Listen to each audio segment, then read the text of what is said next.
Welcome to PM7 వార్తలు.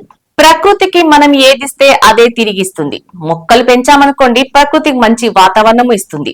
అదే చెట్లను నరికివేశామనుకోండి, వాతావరణం ప్రతికూలంగా మారుతుంది. సముద్రాన్ని దిశ మార్చి, నదీ గమనాన్ని దారి మళ్లించి, పర్వతాలను పిండి చేసి, ఇసుకను తవ్వేసి, భూమిని కొల్లబడిస్తే పర్యవసనాలు కూడా అదే విధంగా ఉంటాయి. అది అమెరికానా, ఆఫ్రికానా అనే కాదు, ఎక్కడైనా ఇదే రిపీట్ అవుతుంది. అందుగురించే ప్రకృతితో సహవాసం చెయ్యాలి తప్ప దానిపై పెత్తనం చేస్తే ఇదిగో అమెరికాలో చెలరేగిన మంటల మాదిరిగానే ఉంటుంది ఎవరి భవిష్యత్ అయినా. అమెరికాలోని లాస్ ఏంజిల్స్ లో సంపన్నులు అధికంగా నివాసం ఉంటారు. ఈ ప్రాంతంలో కొద్ది రోజులుగా మంటలు విపరీతంగా వ్యాపిస్తున్నాయి. అమెరికాలో కార్చిచ్చు అనేది సర్వసాధారణం అయినప్పటికీ ఈ కాలంలో అమెరికాలో ఈ స్థాయిలో మంటలు వ్యాపించడం మాత్రం ఆందోళన కలిగిస్తుంది. గతంలో ఎన్నడూ లేదు, ఈ కాలంలో ఇలా మంటలు వ్యాపించలేదు. ఈ కార్చిచ్చు ఫలితంగా లాస్ ఏంజిల్స్ ప్రాంతం కాలి బూడిదైపోయింది. ఎటు చూసినా కూడా కాలిపోయిన గృహాలు, నేలమట్టమైన సముదాయాలు, బుగ్గులుగా మారిన వృక్షాలు కనిపిస్తున్నాయి. నష్టం ఇప్పటికే లక్షల కోట్లు దాటిందని అమెరికా మీడియా వర్గాలు చెప్తున్నాయి. ఈ మంటలు ఇంతవరకు అదుపులోకి రాలేదు. అమెరికా తన శక్తిని మొత్తం దార పోసినప్పటికీ మంటలు అంతకంతకు విస్తరిస్తున్నాయి తప్ప ఎంత మాత్రం తగ్గుముఖం పట్టడం లేదు. దీంతో ఏం చెయ్యాలో అంతుపట్టక అగ్రరాజ్యం తలలు పట్టుకుంటుందని.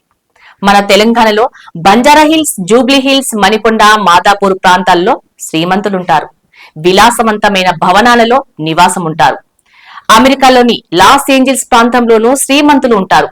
హాలీవుడ్ లోని ప్రముఖ నటులు కూడా లాస్ ఏంజిల్స్ ప్రాంతంలో ఉంటారు.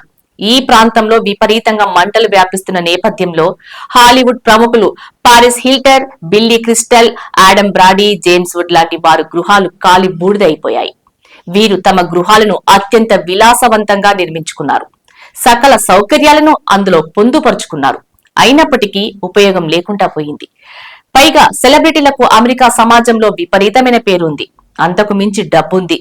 కొండ మీద కోతినైనా తెచ్చుకునే సామర్థ్యమూ ఉంది. కోరుకున్నది కళ్ల ముందు ఉంచుకునే ఆర్థిక స్థిరత్వము ఉంది. అయినప్పటికీ దూసుకు వచ్చే మంటల ముందు వారి సెలబ్రిటీ హోదా పనిచేయలేదు. $1 మిలియన్ సొమ్ము అడ్డుకోలేదు.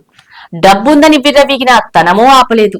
అన్నిటికి మించి తాము డెమీ గాడ్స్ అని చెప్పుకునే తత్వం నిలువరించలేదు.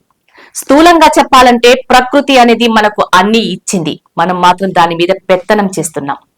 ప్రకృతి భరించలేనంత స్థాయిలో ఒత్తిడి పెంచుతున్నాం. అందువల్లే అది తిరగబడుతుంది, ఇలా మండిపోతుంది. ఇప్పుడు ఈ మంటలు ఎంతవరకు విస్తరిస్తాయో, ఇంకా ఏ స్థాయిలో కాల్చి బూడిద చేస్తాయో అంతటి అమెరికాకు కూడా అంతుపట్టడం లేదు.